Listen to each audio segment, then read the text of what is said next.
جب سے ہم نے خدا کے قرآن کو چھوڑا، خدا کے فرمان کو چھوڑا، جب سے ہم نے رسول اللہ صلی اللہ علیہ وسلم کی سنت سے بغاوت کی ہے، کفر کی الغاریں ہم پر آ پڑی ہیں اور ظلم کی چاروں طرف سے چکیاں ہم پر چل رسی ہیں اور چاروں طرف یلغار ہی یلغار نظر آتی ہے، مسلمان دبے ہوئے نظر آتے ہیں۔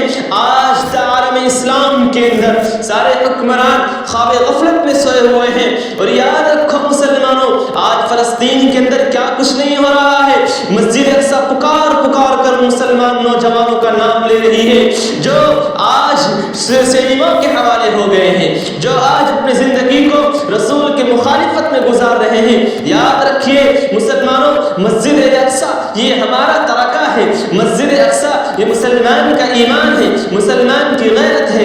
آج مسلمان نے مسجد اقصی کی طرف نظر نہیں اٹھائی تو پھر ان سے سب کچھ چھن گیا ہے۔ ان کے مساجد پر تالے لگانے کی باتیں کر دی جا رہی ہے، ان کی اذان پر پابندی لگانے کی باتیں کر دی جا رہی ہے۔ یاد رکھو مسلمانوں، یاد رکھو تمہیں جاگنا ہوگا، تمہیں ہوش کا ناخن لینا ہوگا، تمہیں رسول اللہ صلی اللہ علیہ وسلم کی عظمت پر کٹ ملنے کا عمل کرنے کے لیے کھڑا ہونا پڑے گا۔ آج فلسطین چاروں طرف سے جل رہا ہے، چاروں طرف اسلامی ممالک ہیں، مسلم حکمران ہیں، لیکن سارے غفلت کی نیند میں سوئے ہوئے ہیں، اور رسول اللہ صلی اللہ علیہ وسلم کی حرمت میں کوئی کٹنے والا نہیں ہے۔ آج چاروں طرف یلغار ہی یلغار ہے، اور فلسطین میں مسلمانوں کا قتل عام ہو رہا ہے، کوئی نہیں بول رہا ہے۔ معصوم بچوں کا قتل ہو رہا ہے، معصوم بچوں کا قتل ہو رہا ہے، بے گناہوں کو مارا جا رہا ہے۔ او دنیا والوں کہاں سو گئے ہو؟ آج کتوں کی تنظیمیں موجود ہیں، آج خنزیروں کی تنظیمیں موجود ہیں، آج جانوروں کو اگر کوئی مارتا ہے بے قصور اس کی تنظیمیں موجود ہیں، اس کے خلاف ایکشن لینے والے موجود ہیں۔ کہاں چلے گئے جب انسانیت ماری جا رہی ہے، جب انسانیت پر ظلم ہو رہا ہے، جب چاروں طرف مسلمانوں کے اوپر یلغاریں کی جا رہی ہے اور مسلمان ماؤں بہن پر درندگی کی جا رہی ہے، جہاں انسانیت کا قتل ہو رہا ہو وہاں کوئی کیوں نہیں بولتا ہے؟ کتوں کی تنظیموں کی باتیں کرنے والے موجود ہیں۔ رسول اللہ صلی اللہ علیہ وسلم کی امت کو بے دریغ قتل کیا جا رہا ہے، کیوں اس پر کوئی بولنے والا نہیں ہے؟ کیوں مسجد اقصی کے لیے آوازیں نہیں اٹھائی جا رہی ہے؟ کیوں حکمران خاموش ہو جاتے ہیں؟ کیوں ڈر جاتے ہیں؟ کیوں پیچھے ہٹ جاتے ہیں؟ کیا مسلمانوں مسجد اقصی صرف فلسطینی کی ہے؟ کیا یہ صلاح الدین ایوبی فلسطینیوں کے تھے، یہ عرب کے تھے؟ نہیں، اس کے جب دل کے اندر درد تھا، رسول کی محبت نے جوش مارا، جب مسجد اقصی کی پکار اور اس کی صدا اور اس کی درد دلی آواز صلاح الدین ایوبی کے کانوں میں جب پڑی تو یہ چلے اور کئی جگہوں کو لڑتے ہوئے یہ فلسطین مسجد اقصی کو آزاد کر کے مسلمانوں کو انہوں نے دی ہے۔ لیکن جب مسلم حکمران واپس خواب غفلت میں ہوئے، واپس انہوں نے رسول اللہ صلی اللہ علیہ وسلم کی طرف سے بے اعتنائی برتی ہے تو واپس ان کے اوپر کفر حاوی ہوا ہے اور ان سے مسجد کو لے لیا گیا ہے۔ اٹھو مسلمانوں، سنبھل جاؤ، سنبھل جانے کا وقت ہے، بہت سوئے ہوئے ہو، اب ہوش میں آنے کا وقت ہے۔ جڑا ڈالی تھی تم نے کشتیاں اندلس کے ساحل پر، اب انہیں ماضی کی راہوں پہ پلٹ جانے کا وقت آیا ہے۔ سنو یہ روز اثر سے کیا آواز آتی ہے، مسلمانوں میری حرمت پہ کٹ جانے کا وقت آیا۔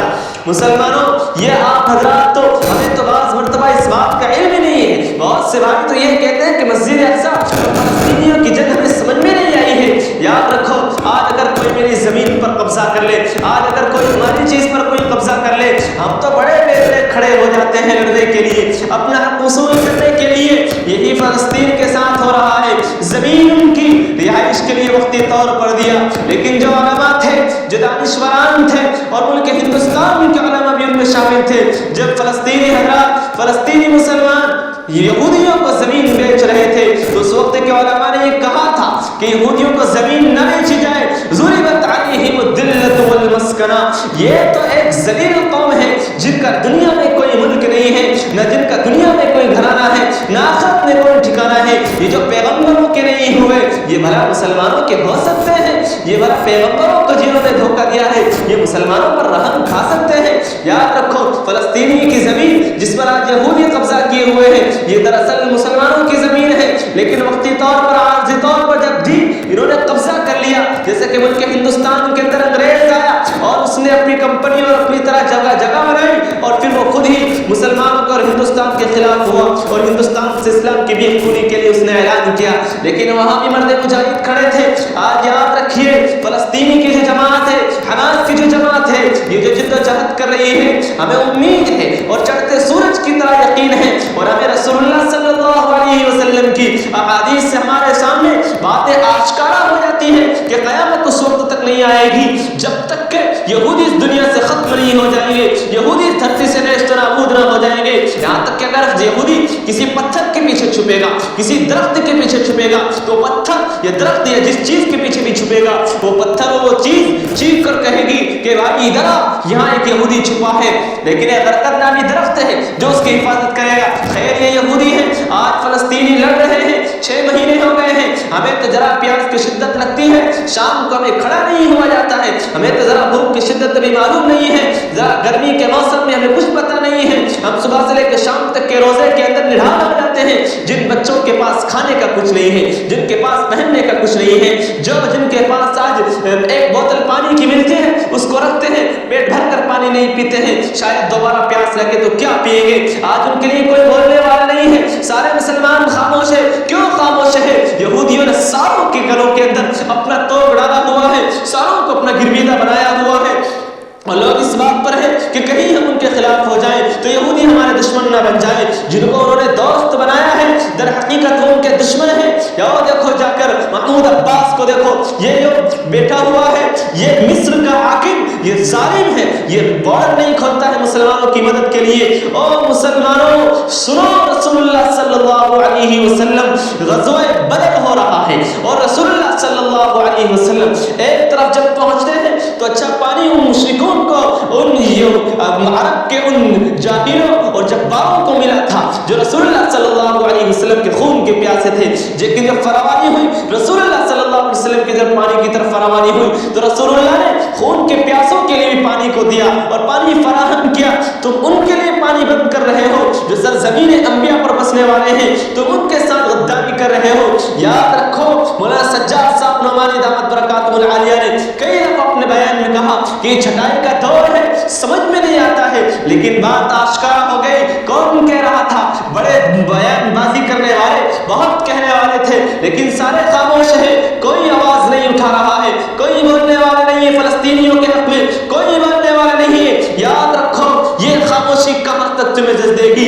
یاد رکھو اگر لمحوں نے خطا کی تو صدیوں نے سزا پائی ہے. ذرا ہمیں اس بات کو سمجھنا چاہیے, مسئلہ فلسطین کو ہمیں سمجھنا چاہیے, ہمیں ان کے لیے آواز اٹھانا چاہیے, ہمیں ان کے لیے پرامن احتجاج کرنا چاہیے اور مسلمانوں کے حق میں ہمیں دعا کرنا چاہیے. فلسطینی ہمارے بھائی ہیں. رسول اللہ صلی اللہ علیہ وسلم نے فرمایا کہ بھئی مسلمان کا حق تو یہ ہے کہ وہ کہیں بھی ہو, اگر اسے تکلیف پہنچتی ہے تو دوسرے مسلمان کو تڑپ اٹھنا چاہیے. لیکن آج کتنی بے حسی ہو گئی ہے, لیکن آج کتنی بے دردی ہو گئی ہے, کوئی کسی کو پرواہ نہیں ہے. اللہ کے رسول صلی اللہ علیہ وسلم نے فرمایا سباب المسلم فسوق وقتاله کفر, مسلمان کو گالی دینا یہ فسق ہے اور اس کو قتل کرنا یہ کفر ہے.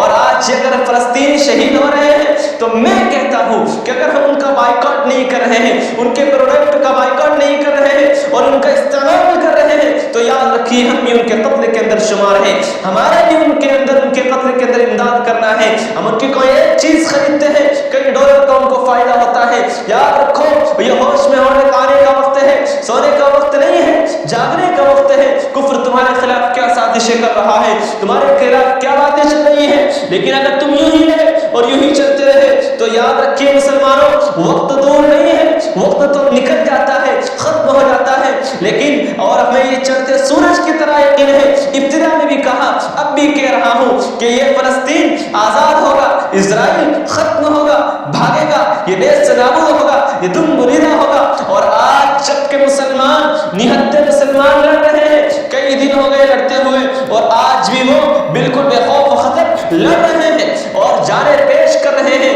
اور جس کو دنیا سپر پاور طاقت کہتی تھی, جس کو دنیا جو دنیا کا فرعون اس وقت بنا ہوا تھا, جو ربکم الاعلی کہتا تھا, وہ اسرائیل جو کہتا تھا کہ مچھر بھی پر مارے تو ہمیں پتہ چلتا ہے اگر کوئی ہمارے خلاف سازش کرتا ہے کہاں چلی گئی ان کی ٹیکنالوجی, کہاں چلا گیا ان کا یہ بڑی کوئی سائنسدانی جب ان نہتے مسلمانوں نے ان کے خلاف کارروائی شروع کی. آج مسلمان ابھی بھی غزہ کے اندر برقرار ہے, حماس کی تنظیم ابھی بھی برقرار ہے اور ابھی بھی ان کے خلاف کارروائیاں کر رہے ہیں. وہ نہتوں کو نہیں مانتے ہیں. اسلام یہ محبت سکھاتا ہے, اسلام ہمدردی سکھاتا ہے, اسلام قانون دیتا ہے. اسلام کسی کے خون کو بہانا اتنا سستا نہیں سمجھاتا ہے. اور یہ دیکھو ادھر لڑنے والے معصوم بچوں کا قتل کر رہے ہیں جو جنگی جرائم میں سے ہے, جو جنگی قانون کے خلاف ہے, لیکن آج کوئی ان کے خلاف میں بات کرنے والا نہیں ہے. یاد رکھو جس کا کوئی نہیں ہوتا ہے اس کا رب ہوتا ہے. اور دنیا کے حکمرانوں سن لو کان کھول کر, اتقی دعوت المظلوم فإنها رب اللہ کے نبی صلی اللہ علیہ وسلم فرماتے ہیں کہ مظلوم کی بد دعا سے بچو. لیس بینہ وبین اللہ حجاب, اللہ اور مظلوم کے درمیان کوئی پردہ حائل نہیں ہوتا ہے. مظلوم کی بد دعا یہ عرش کو چیر کر عرش کو ہلاتی ہے. اور آج چاروں طرف جب خاموشی ہے, کوئی آواز اٹھانے والا نہیں ہے, تو یاد رکھو مظلوم کی بد دعا کبھی رائے گاہ نہیں ہوتی ہے. جنہوں نے اپنے خاندان کو خدا کی راہ میں پیش کیا اور مسجد اقصی کی آواز کے لیے, مسجد اقصی کی حریت کے لیے جو لڑ رہے ہیں, ہمیں ان کے حق میں ہونا چاہیے, ہمیں ان کے لیے دعائیں کرنا چاہیے. مسلمانوں مسجد اقصی کے لیے دعائیں کریں, مسلمانوں کے حق میں دعائیں کریں, ملک ہندوستان کے امن و امان کے لیے دعائیں کریں, آپس میں محبت قائم کریں, نفرتوں کو ختم کریں, اتحاد پیدا کریں.